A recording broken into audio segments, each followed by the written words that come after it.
मुझे 2 जगह केस करना है। मेरे साथ जो गलत हुआ है वो मैं हुआ है कि अपना 2-2 बार हाथ फड़वाए, ठीक है, 50-50 टाका लगवाए, एनेस्थीसिया बार बार ले, बहुत गंदे तरीके से बात पे, एक थाना दूसरा थाना, कचहरी, इधर उधर अब घूमते रहते हैं।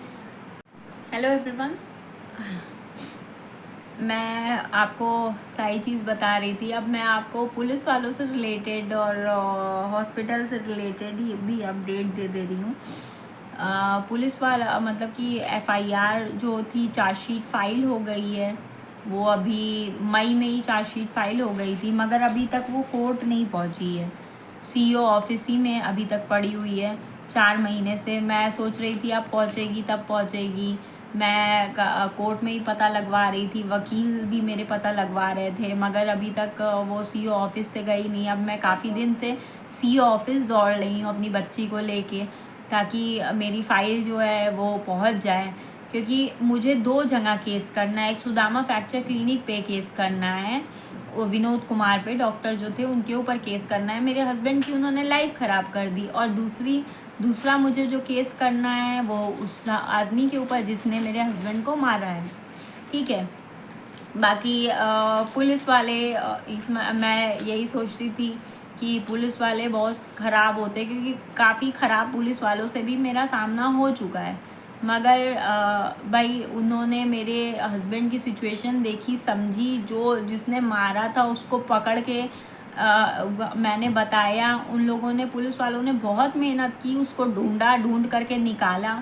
और आज मतलब कि कोर्ट में चीज़ें जा रही हैं, तो मेरी काफ़ी चीज़ें सॉर्ट आउट हो जा रही हैं। पुलिस वालों ने बहुत मेहनत की है मुझसे। हमेशा जब भी मैं गई, मुझसे बहुत अच्छे से तरीके से उन लोगों ने बात की। और आज और क्या, दूसरी चीज़ ये, मैंने योगी जी के पास भी कंप्लेंट की थी, ताकि मेरे जो सुदामा फ्रैक्चर क्लिनिक के अगेंस्ट, और मेरा जो केस था वो मैंने असिस्टेंट कमिश्नर ऑफिस में भी दिया था। पहले मैं एफआईआर करवाने गई थी, एफआईआर नहीं हुई।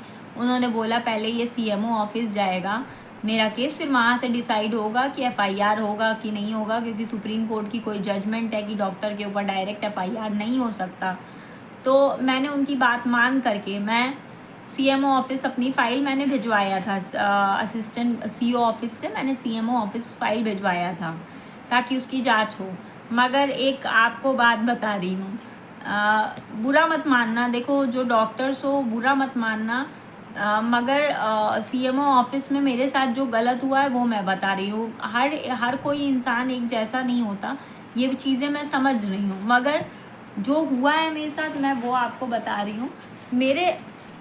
मैं वहाँ पे गई सीएमओ ऑफिस, वहाँ पे भी मेरे साथ कुछ अच्छा नहीं हुआ। जो मुझे एक्सपेक्ट था वही हुआ, जो कि मुझे एक्सपेक्टेशन थी, इसीलिए मैं सीएमओ ऑफिस नहीं जाना चाह रही थी। तो सीएमओ मतलब जिनको नहीं पता है उनका मैं बता दें, चीफ मेडिकल ऑफिसर होते हैं। तो उनके पास मेरी फ़ाइल गई थी। तो लोगों ने वहाँ पे देखा, तो उन लोगों ने भी फेवर, जो ऑफिस था वहाँ पे भी डॉक्टर्स ही सारे बैठते हैं। तो बोले, स्टार्टिंग में मैं गई, मेरे से सारे डॉक्यूमेंट मांगे गए, ये दिया गया। उन लोग भाई रोज़ को ऑपरेशन करते हैं, उन लोगों के लिए एक्सीडेंट, किसी का मरना जीना सब नॉर्मल सी बात है, क्योंकि भाई डॉक्टर अगर इमोशंस रखेंगे तो ऑपरेशन कैसे करेंगे, वो भी बात सही है। मगर उन्होंने ये चीज़ें सही है, मगर जिसके ऊपर बीती है वो भी तो देखो। अगर डॉक्टर ने ऑपरेट सही किया होता तो मैं 1 महीने में, किसी इंसान को ये शौक नहीं लगा हुआ है कि अपना 2-2 बार हाथ फड़वाए, ठीक है, 50-50 टाका लगवाए, एनेस्थीसिया बार बार ले, ये सब चीज़ करवाए, किसी को शौक नहीं लगा हुआ है, ठीक है। मगर अगर कोई करवा रहा है तो एक डॉक्टर से बदला निकालने के लिए थोड़ी करवाएगा, अपना हाथ ही फड़वा लेगा, यही करवा लेगा, ऐसा तो नहीं है। मगर सीएमओ ऑफिस जाके मुझे कोई भी चीज़ नहीं मिली, उन लोगों ने डॉक्टर ही को फेवर किया, बोला कि हो जाता है गलत ऑपरेशन, बहुत सारे केसेस में गलत ऑपरेट हो जाता है। तो भाई गलत ऑपरेट हो गया तो आपके लिए नॉर्मल है, मेरे लिए नॉर्मल नहीं। मेरी तो पूरी लाइफ ख़राब हो गई। मेरे आगे एक छोटी सी बच्ची है, मुझे मेरे हस्बैंड को उसे देखना है, मेरी बच्ची को वो ठीक से गोदी तक नहीं उठा पा रहे। मेरी तो लाइफ ख़राब हो गई, मेरी पूरी लाइफ आगे की बाकी है, आप वो भी तो देखो। वो चीज़ नहीं देखा उन्होंने। वो अपना डॉक्टरी को फेवर करने लगे। मुझसे बोला इन्वेस्टिगेशन करेंगे। कोई इन्वेस्टिगेशन नहीं किया है उन लोगों ने। ये बात मैं मुंह खोल के बोल रही हूँ। उन लोगों ने विनोद कुमार को उन्होंने वो किया है, फेवर किया है। और मैं गई तो मुझसे बहुत गंदे तरीके से बात की गई है। मुझे बोला गया कि भाई आप फेवर ले रही थी, तो एक बात बताओ, फेवर किस बात का? क्या मैं आप लोगों से झूठी रिपोर्ट बनवा रही हूँ? क्या मैं आप लोगों से जो मेरे हस्बैंड का हाथ नहीं टूटा है, मेरे हस्बैंड का सेकेंड टाइम ऑपरेशन नहीं हुआ है, मेरे हस्बैंड का चीज़ें नहीं हुई है, मैं अपनी चीज़ें हर चीज़ दिखा रही हूँ, आप लोग नहीं कर रहे हो, उसमें मेरी क्या गलती है? मगर उनको लगता है मैं फेवर कर रही हूँ। अगर उनके डॉक्टर्स मुझे अप्रोच कर रहे थे कि शायद मैं उन लोगों को पैसे दूँ, जो कि मेरे पास है नहीं, तो भाई मैं दूँगी कैसे? अगर पैसे होते तो इतना दौड़ थोड़ी रही होती मैं हर जगह जगह अपनी बच्ची को लेकर के। मेरी बच्ची दिन भर में, आपको बता रही हूँ, 8-10 घंटा गाड़ी पे, कार नहीं है मेरे पास, स्कूटी से लेके एक थाना दूसरा थाना, कचहरी, इधर उधर अब घूमते रहते हैं। और मेरी सिचुएशन मैं ही समझ रही हूँ। मेरी बच्ची को नींद आती रहती है तो मैं दुपट्टा या सेफ्टी बेल्ट रहती उसको बांध करके उस पर भी गिरती रहती, उसका सर नींद में ऐसे ऐसे करता रहता है, फिर मैं उसको दुपट्टा बांध के कैसे कैसे गाड़ी चला के पहुँचती हूँ। मुझे सीवियर सर्वाइकल है। मेरा ये पूरा सर्वाइकल से पूरा ये कंधा इतना दर्द होता है ना कि मुझसे हिला तक नहीं जाता है। मगर मैं वो सब चीज़ें दर्द का तेल लगा लगा के मैं दवा खा के मैं रोज़ का जा रही हूँ यहाँ से कचहरी, गाड़ी चला के। सोचो 40-50 किलोमीटर मैं कचहरी गाड़ी चला के जाती हूँ और जा करके फिर वहाँ पे पूछती हूँ, सिचुएशन समझती हूँ, थाने जाती हूँ, हर जगह फॉलो अप लेना। क्योंकि एक चीज़ मैं बता रही हूँ, बिना फॉलो अप के ना आपकी फाइल पड़ी की पड़ी रह जाएगी। क्योंकि वो आपका काम है, आपको पीछे पढ़ना ही पड़ेगा, आपको लगना ही पड़ेगा, आपको समझना ही पड़ेगा। आप उनके भरोसे छोड़ोगे, आपका काम कभी नहीं होगा।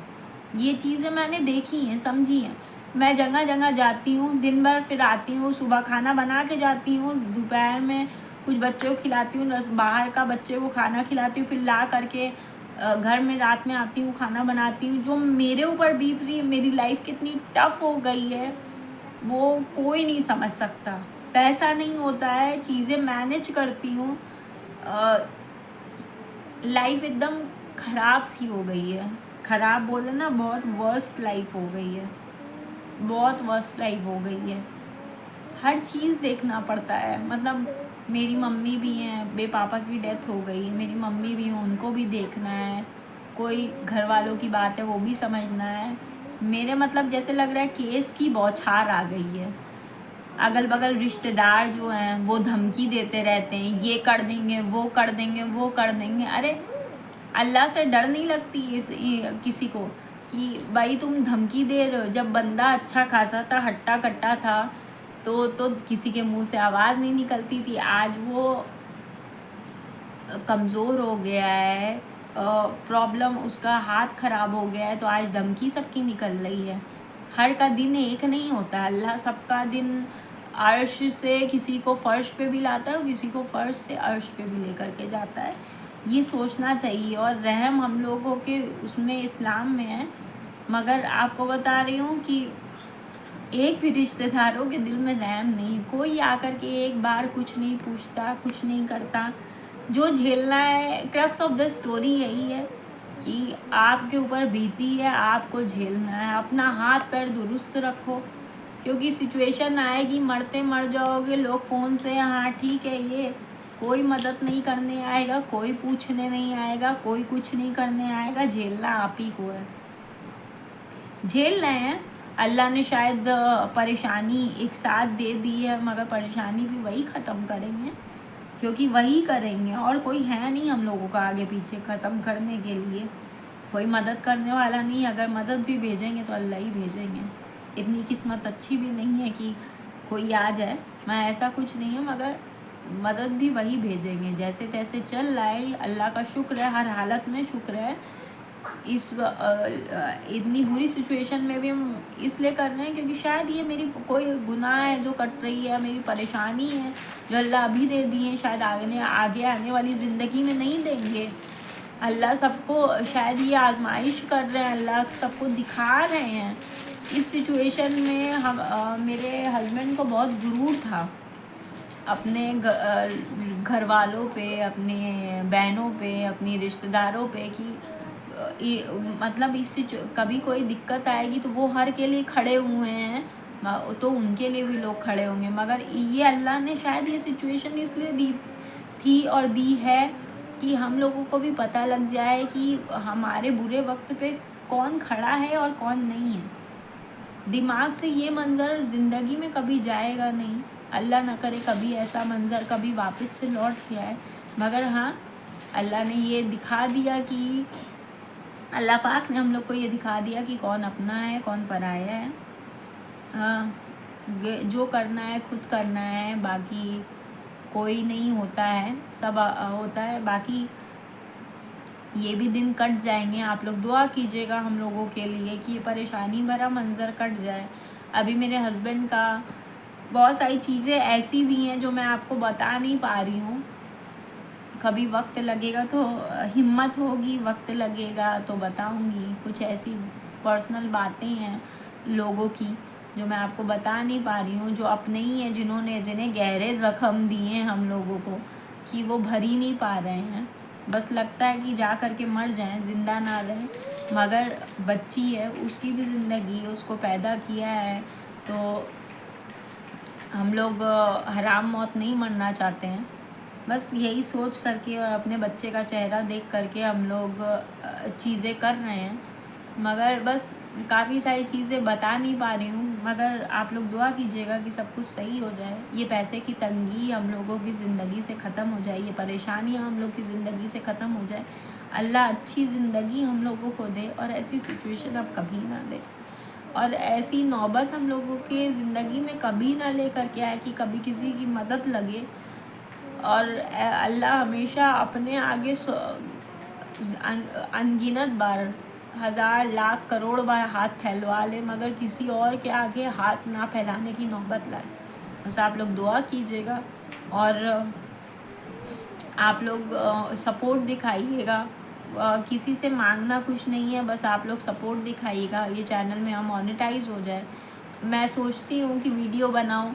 देखिए, मैं स्कूटी पे लगाने के लिए होल्डर भी लेकर के आई हूँ कि स्कूटी पे लगाऊँ तो कभी मैं कितनी दूर कितनी देर तक गाड़ी चलाती हूँ तो आपको दिखाऊँगी मैं। तो ये लाई हूँ, बट हिम्मत ही नहीं होती लगाऊँ, चल पाऊँ। बारिश भी आजकल बहुत ज़्यादा हो रही है, उसमें भी बारिश में भी बच्चे को रेनकोट पहना करके मैं ले करके इतनी दूर गाड़ी चला करके जाती हूँ। या हस्बैंड तो दुकान देखेंगे तभी ना कुछ पैसे आएंगे, हम लोगों का काम चल पाएगा। बाकी जो काम है पुलिस थाना कोर्ट कचहरी वो सारा मैं कर रही हूँ। बस आप लोगों की दुआ की ज़रूरत है और आप लोग के सपोर्ट की ज़रूरत है। आप लोग सपोर्ट दिखाइए हम लोगों को और कोशिश कीजिए कि भाई अभी तो मैं कोई वही इंटरटेनिंग कुछ दिखा नहीं सकती क्योंकि इंटरटेनिंग कुछ हो ही नहीं रहा है लाइफ में मेरे। तो जो भी हो रहा है तकलीफ़ भरा ही हो रहा है, तो वही आप लोगों से सिचुएशन शेयर कर रही हूँ मैं। तो आप लोग सपोर्ट दिखाइएगा। आप लोगों का सपोर्ट अगर रहेगा तो इंशाल्लाह ये सारी परेशानियाँ जो हैं वो ख़त्म हो जाएंगी, ये सारी तकलीफ़ें जो है ख़त्म हो जाएंगी और लोगों को भी समझ में आ जाएगा कि अगर कोई नहीं है हम लोगों के साथ तो अल्लाह तो है ना, और अल्लाह जब मदद भेजता है तो बेहिसाब भेजता है। बस आप लोग दुआ कीजिएगा। मिलते हैं नेक्स्ट व्लॉग में। अल्लाह हाफ़िज़।